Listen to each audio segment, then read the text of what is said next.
So now we're in our Git repository, and the question may arise, do you want Git to keep track of everything in your node modules folder or in your images folder?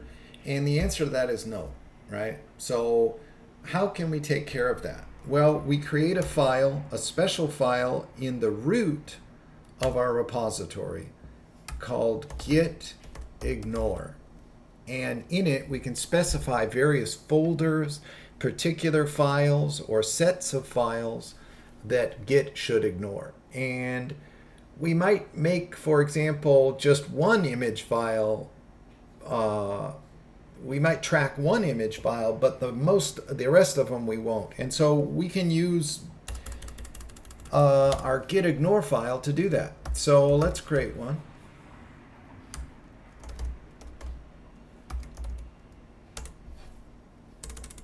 So the first thing in gitignore file, lines that start with a hash sign or a pound sign are comments and will be ignored.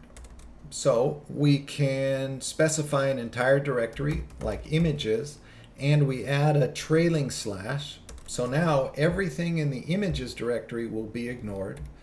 And let's say we wanted to ignore our node modules. Okay. And maybe we have a particular file, access log. We can just name a file, and now access log will be ignored. But maybe there's something in our images that we really do want to track. It's just one file. We can say logo, whoops.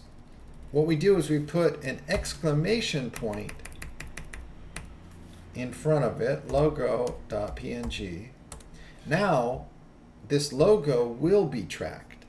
Now, we could also do something like log, ignore everything that starts, anything that ends in text. So we start it with the wildcard. What else could we do? Yeah, we could say, well, we probably won't want to do this, but you could say ignore all PHP files, but don't ignore the index.php file. So then all we need to do is we save it, and we want to add